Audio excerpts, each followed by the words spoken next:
para facilitar a nossa compreensão, e eu vou bem devagarinho com os irmãos, tá bom? Para que a gente possa ir entendendo aquilo que Deus vem falando ao nosso coração.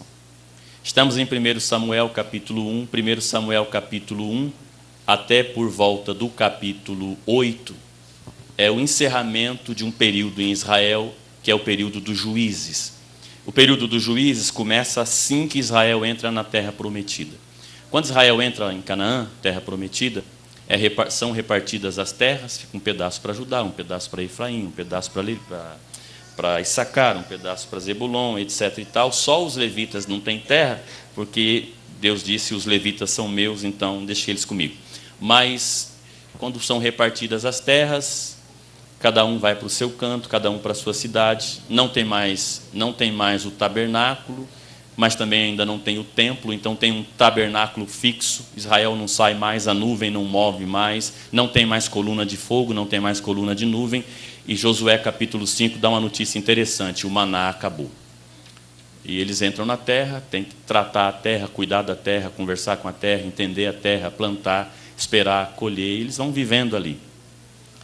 E não tinha mais liderança após Moisés, depois de Moisés Josué, depois de Josué os anciãos, e nós chegamos no livro de Juízes e a Bíblia diz que a organização de Israel estava assim, irmã Nilza, capítulo 2 de Juízes, cada um fazia o que bem entendia. Não tinha liderança, não tinha coordenação, então os inimigos vinham, um povo sem organização não dá certo, os inimigos vinham, destruíam tudo.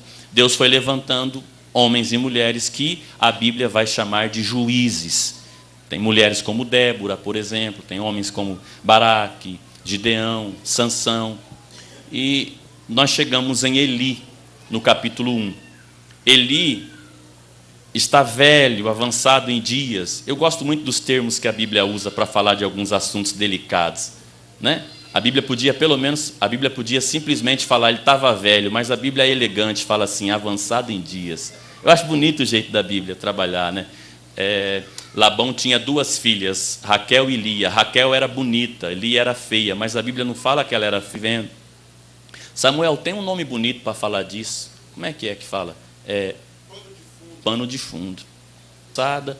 O sacerdote, que também é juiz, está velhinho, não consegue enxergar direito, etc, etc. E no capítulo 3, eu queria que você desse uma olhada lá, no capítulo 3, o versículo de número 1. O finalzinho do versículo 1 do capítulo 3 vai dizer assim, que naqueles dias a palavra do Senhor era muito rara e as visões não eram frequentes. Quem entendeu, diga amém. Vou repetir, naqueles dias a palavra de Deus era muito rara e as visões não eram frequentes. Traduzindo, Deus não falava. Entendeu ou não? Não havia, se fosse nos dias de hoje, não havia culto com presença de Deus, era uma coisa chata, não havia graça, não tinha. As visões não eram frequentes, a palavra de Deus era muito rara. Então está estabelecido um caos. Os irmãos estão entendendo? Está estabelecido um caos, não tem. Muito bem, Deus precisa resolver a situação. Deus precisa resolver essa situação. Como é que Deus vai resolver essa situação? Irmãos, é interessante que, não sei se vocês já observaram, que as grandes... A palavra de Deus era muito rara. As visões não eram frequentes. Deus queria falar com Israel, mas não tinha como. Não tinha como falar com a nação. Vou repetir. Deus quer falar com a nação, mas não tinha como, não tinha meio. Gente, preste atenção. Deus fala até através de um passarinho, sim ou não? Sim. Mas existe um jeito oficial de Deus falar, através dos seus profetas. Portanto, se não tem profeta, a palavra é rara e as visões não são frequentes. Agora, há uma verdade que precisa ser dita. Deus nunca vai ficar sem representante. Eu vou falar isso de novo, que eu quero que entre na tua cabeça. Eu tenho uns amigos pregadores que eles falam assim, Elias, eu não entendo, Deus te dá uma palavra, um palavrão, você não dá nem um tapa na mesa para a igreja da glória. Que tempo triste que a gente chegou, que o pregador precisa dar um tapa na mesa, né? Vou repetir. Deus nunca fica sem representante. Nunca. Deus nunca vai ficar sem representante. Nunca vai ficar. Então preste bastante atenção. O céu tem uma necessidade em 1 Samuel. A necessidade de falar com a terra, de comunicar com a terra, a necessidade de transmitir a palavra à terra. E Deus fala através dos profetas, mas não tem. O sacerdote está cego, os filhos dele aprontando. Como é que faz? Não tem. Aí na região montanhosa de Efraim, a Bíblia muda o foco. Eu gosto de... Não, a Bíblia é top demais. A Bíblia tem uns negócios muito, muito top. A Bíblia está indo num rumo assim, de repente ela pega a primeira esquerda e muda tudo. Não é uma coisa interessante. E assim, irmãos, até uma dica que eu dou para os colegas que estão começando o ministério da pregação. Dá uma dica, pastor, para a gente. Primeira dica. Irmão, lê a história como se você não soubesse do final. É a coisa mais gostosa. Lê Jonas como se você não soubesse que ele seria engolido pelo peixe. Vai lendo, vai lendo. Eu estava lendo isso aqui como se eu não soubesse do final. Eu falando, Deus, como é que vai ser? Como é que o senhor vai resolver essa situação? Aí, de repente, a Bíblia fala assim, na região montanhosa de Efraim morava um homem chamado Eucana. O que isso tem a ver? Não é um negócio meio engraçado assim? Na região montanhosa de Efraim, numa vila chamada Ramataim Zofim, mora uma família, Eucana. Eucana se casou a primeira vez, sua primeira esposa é Ana. Ana não tem filhos. Aí Eucana se casa com a segunda esposa, Penina. Pastor Elias, como é que você sabe que Ana era a primeira esposa e Penina era a segunda? É porque eu li aqui. Ué, ele tinha duas esposas, uma Ana, a outra Penina. Precisa estudar muito para saber quem que é a primeira, quem que é a segunda? Cultura judaica, quando um homem se casava e a sua esposa não lhe dava filhos, ele tinha o direito de se casar novamente com uma segunda esposa e ela teria filhos com ele. E preste bastante atenção, eles queriam muito menininho. É um negócio que é interessante, eles queriam muito ter filhos e queriam ter menininhos. Então, Samuel, quando um casal se casava, você dava um abraço no noivo, um abraço na noiva, e não falava assim, Deus abençoe, muita riqueza. Você falava, tomara que sua esposa seja uma alegre mãe de filhos. E sempre pensavam em menino. Pergunte por quê. Cá de Gênesis, capítulo 3, versículo 15, quando Deus disse para Eva, do teu ventre nascerá um, artigo definido, masculino, um. Tanto que Eva, quando tem o primeiro filho, que é Caim, ela fala assim, alcancei do Senhor um varão, um homem. Entendeu? Então, Eucana não teve filhos com Ana, e ele se casa com Penina, e com Penina ele tem filhos. Filhos. Alguns estudantes da Bíblia, entre os quais eu me incluo, acreditam que Eucana teve com Penina 10 filhos. E da onde que a gente tira essa ideia? Quando Eucana diz para Ana, eu não sou melhor a você do que 10 filhos, ele estava comparando com quem? Deu para entender? Alguns estudantes da Bíblia, entre os quais eu me incluo, acreditam que Ana demorou cerca de 20 anos para esse capítulo 1 acontecer na vida dela. Se eles tinham mais ou menos 10 filhos, você vai fazendo a conta, por aí, mais ou menos uns 20 anos. Penina tinha filhos, Ana não tinha. Eu gosto da expressão que o texto diz assim, Penina a irritava excessivamente. Só mulher entende disso, irritar excessivamente. Não, criança também entende. Eu vou te explicar o que é irritar excessivamente. Quando eu era criança, eu pegava um número qualquer na lista telefônica e ligava. Alô?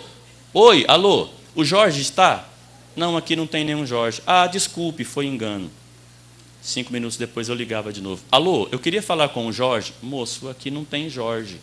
Ah, tá bom, desculpa. 5 minutos depois eu ligava. O Jorge já chegou? Aí a pessoa já xingava minha mãe, meu pai. Passavam 5 minutos e eu ligava. Alô, é o Jorge, alguém deixou algum recado para mim? Irritar excessivamente. Penina irritava. Pois bem, então, Ana tem uma necessidade. Qual é o sonho de Ana, irmãos? Ter filhos. É interessante como eram as coisas nessa casa, porque a Bíblia diz que Penina tinha filhos, mas Eucana amava Ana. Olha, irmã Nilza, como a gente nunca é completo nessa vida. Penina tinha o que Ana queria. Ana tinha o que Penina queria. Ana tinha o coração do marido, mas não tinha filho. Penina tinha filho, mas não tinha o coração do marido. A gente nunca é completo nessa vida. Ana tem uma necessidade, um sonho, ter um filho. Ana gostaria que uma pessoa escutasse ela. Ninguém escuta, o marido não escuta, o sacerdote não escuta, ninguém escuta. Presta atenção nisso aqui. Ana tinha uma necessidade, que uma pessoa a ouvisse. Deus tinha uma necessidade, que a terra o ouvisse. Vou repetir. Ana tinha uma necessidade, que uma pessoa a ouvisse. Deus tinha uma necessidade, que a terra o ouvisse. Ana queria falar e ser ouvida. Deus também. Durante cerca de muitos anos, a Bíblia diz, todo ano aquela família subia para adorar o Senhor em Siló. O templo sede, não era templo, tabernáculo ainda, mas também não era mais tabernáculo. Eles subiam para adorar a Deus. Todos os anos. Mas teve um ano que Ana falou, dessa vez eu não vou com pedido. Todos os anos, Ana ia com uma oração. Dessa vez ela falou, hoje eu vou com uma proposta. Preste atenção numa coisa. Irmãos, eu gosto de falar assim, essas coisas bem explicadinho para os irmãos entenderem. Esse pedido de Ana não é uma oração comum. Preste atenção. Segundo a lei de Moisés, mulher não oferta. Vou repetir, isso tem que entrar na sua cabeça. Segundo a lei de Moisés, mulher não oferta. Quem oferta é o homem da casa. Aí Ana diz assim, Deus, eu queria tanto te dar uma oferta, mas eu queria dar uma oferta especial. Irmão, Ana fala com Deus assim, eu tenho uma ideia para um negócio, mas eu preciso do capital. Ah, para com isso, fala alguma coisa aí.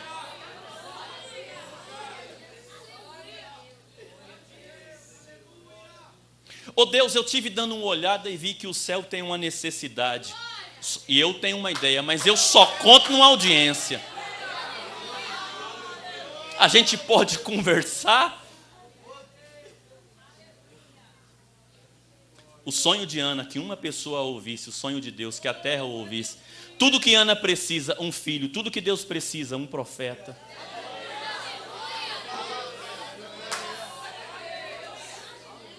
Esse é um dos grandes problemas que a gente tem no relacionamento com Deus. A gente pede e a gente não leva em consideração uma conversa. A gente chega e pede.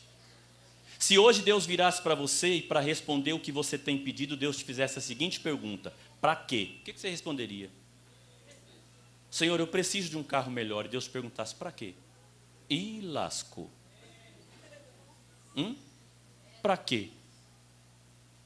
Ana está orando e Ana diz assim, Senhor, eu quero um filho. Mas para que você quer um filho? Porque é tudo que o Senhor precisa.